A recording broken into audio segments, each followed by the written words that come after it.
Bismillahirrahmanirrahim. Alhamdulillah.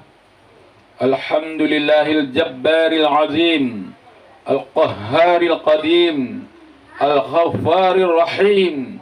Ashhadu an la ilaha illallah wahdahu la syarika lahul fattahul alim. Wa ashhadu anna sayyidana wa nabiyyana Muhammadan abduhu wa rasuluhu dhus samahil karim.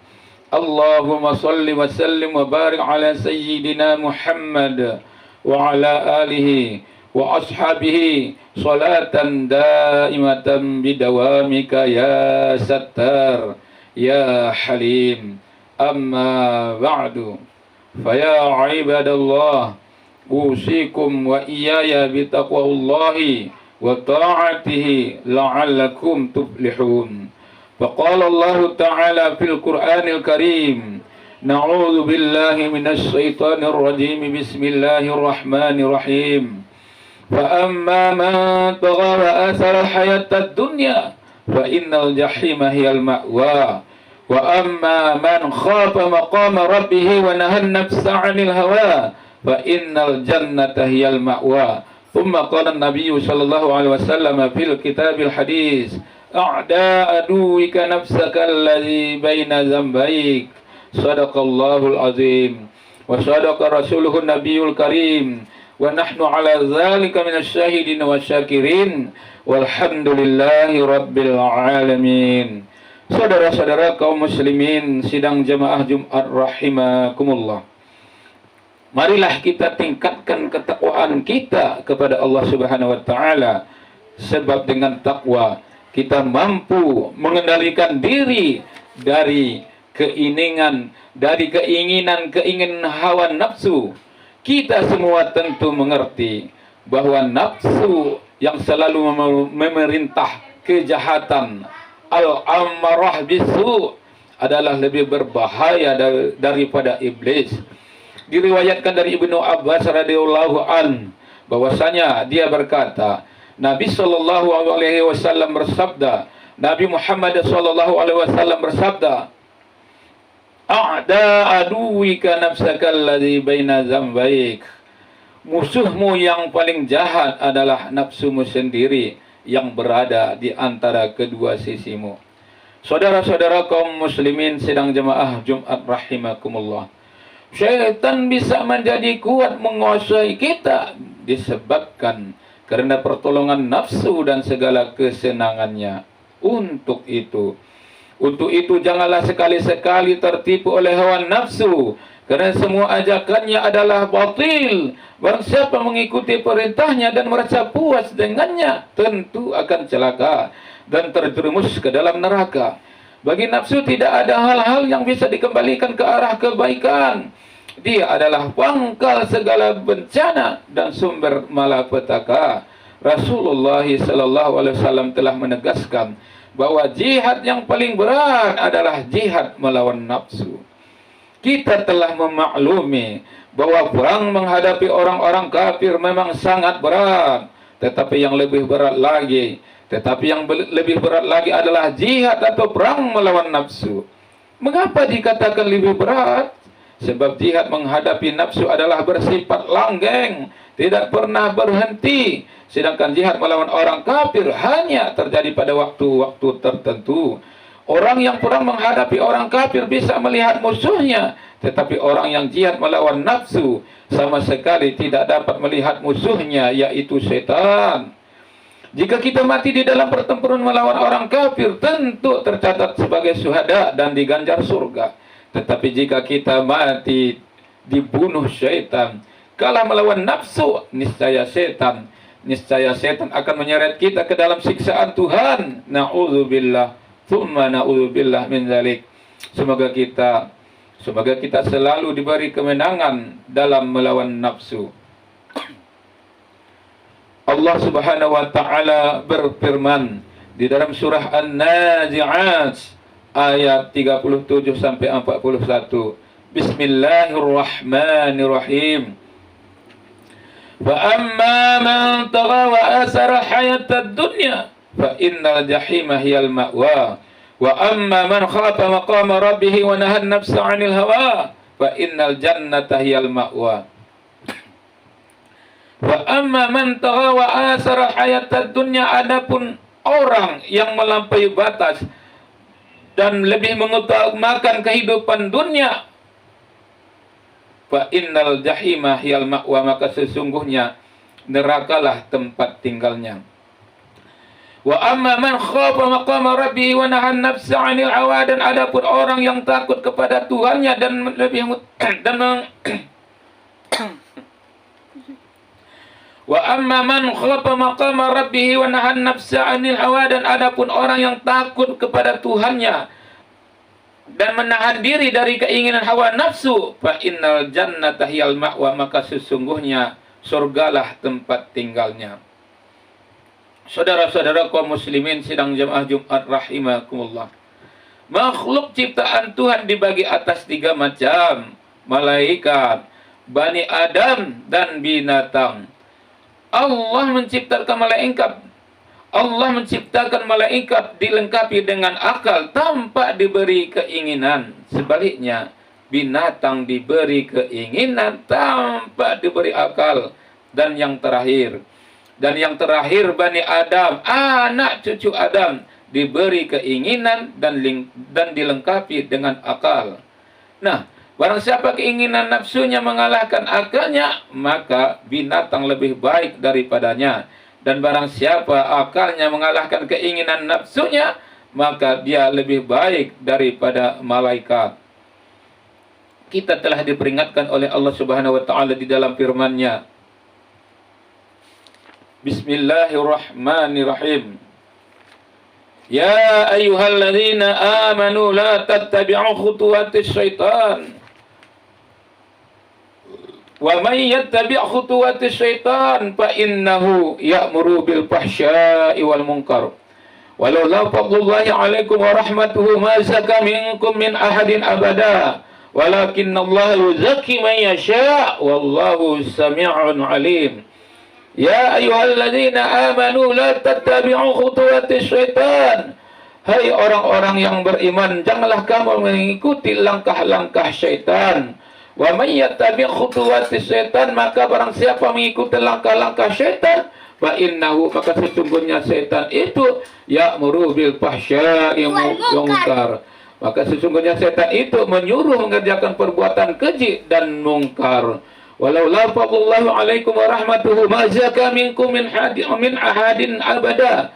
Sekiranya tidaklah dengan karunia Allah dan rahmatnya Allah kepada kamu sekalian, ma zaka minkum min ahadin abada, niscaya tidak seorang pun dari kamu bersih dari perbuatan-perbuatan yang keji dan mungkar itu selama-lamanya. Walakinnallaha yuzakki man yasha' wallahu sami'un alim. Tetapi Allah membersihkan siapa yang dikehendakinya. Wallahu sami'un alim. Dan Allah maha mendengar lagi maha mengetahui. Saudara-saudara kaum muslimin sidang jemaah Jumat rahimakumullah.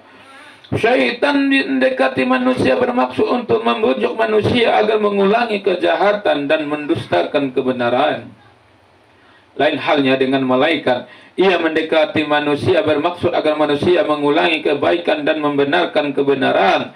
Dua ajakan dari malaikat dan setan itu adalah dua macam ilham yang terjadi di dalam hati manusia. Satu di antaranya ialah dengan perantaraan setan, sedangkan yang lain ialah dengan perantaraan malaikat.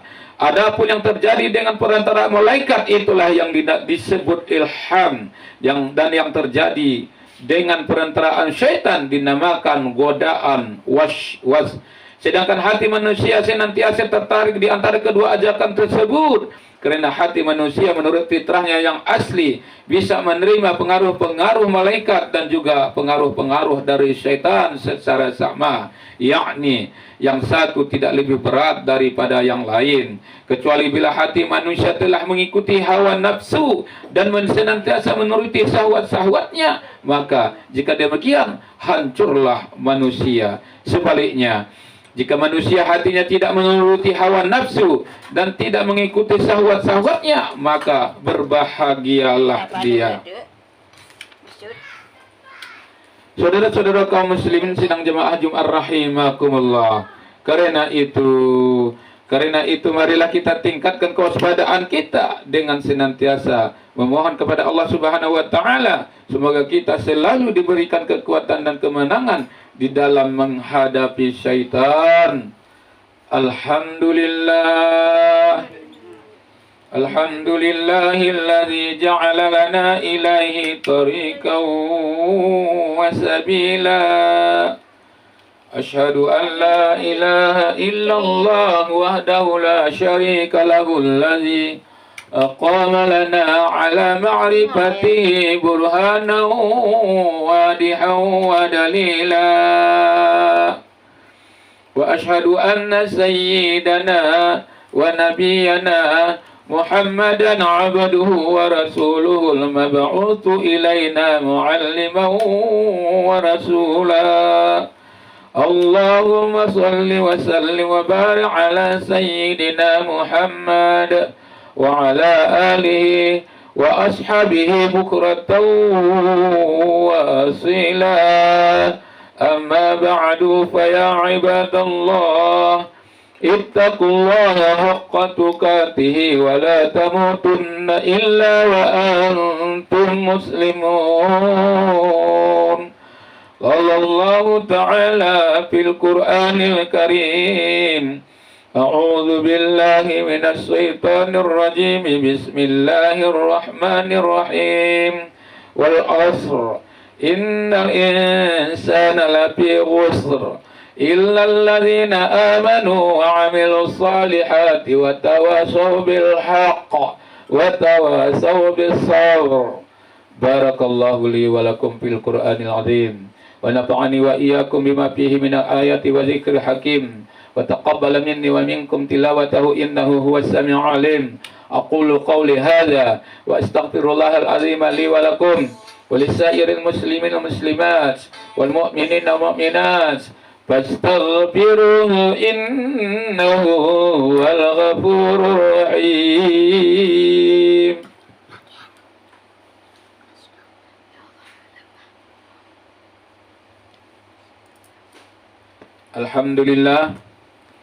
Alhamdulillah الذي أمرنا بالتقوى.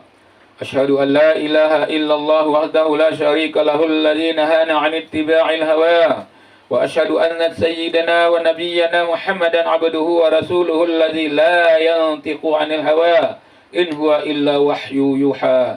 اللهم صل وسلم وبارك على سيدنا محمد وعلى آله وأصحابه الذين نالوا المرتبة العليا ومنزلة القصوى. أما بعد فيا عباد الله اتقوا الله فقد وصى الله الأولين والآخرين بالتقوى حيث قال ولقد وصينا الذين أوتوا الكتاب من قبلكم وإياكم أن اتقوا الله وإن تكفروا فإن لله ما في السماوات وما في الأرض وكان الله غنيا حميدا. واعلموا أن الله صلى على النبي قديما وقال تعالى إن الله وملائكته يصلون على النبي يا أيها الذين آمنوا صلوا عليه وسلموا تسليما. اللهم صل على سيدنا محمد وعلى آل سيدنا محمد كما صليت على سيدنا إبراهيم وعلى آل سيدنا إبراهيم وبارك على سيدنا محمد وعلى آل سيدنا محمد كما باركت على سيدنا إبراهيم وعلى آل سيدنا إبراهيم في العالمين إنك حميد مجيد. وارض اللهم عن أصحابه وقرابته وأزواجه وذريته أجمعين وعن الخلفاء الراشدين أبي بكر وعمر وعثمان وعلي وعن التابعين وتابع التابعين ومن تبعهم بإحسان إلى يوم الدين. اللهم اغفر للمسلمين والمسلمات والمؤمنين والمؤمنات الأحياء منهم وأموات. اللهم ارشد أمراءنا وزعماءنا وقضاتنا وأسعد بلادنا وأرحس أسعارنا وطول أعمارنا ولا تسلط علينا من لا يخافك ولا يرحمنا. ربنا آتنا في الدنيا حسنة وفي الآخرة حسنة وقنا عذاب النار. عباد الله إن الله يأمر بالعدل والإحسان وإيتاء ذي القربى وينهى عن الفحشاء والمنكر والبغي يعظكم لعلكم تذكرون. فاذكروا الله العظيم يذكركم واستغفروه يغفر لكم واشكروه على نعمه ويزدكم واسألوه من فضله يعطكم Waladzikrullahi akbar.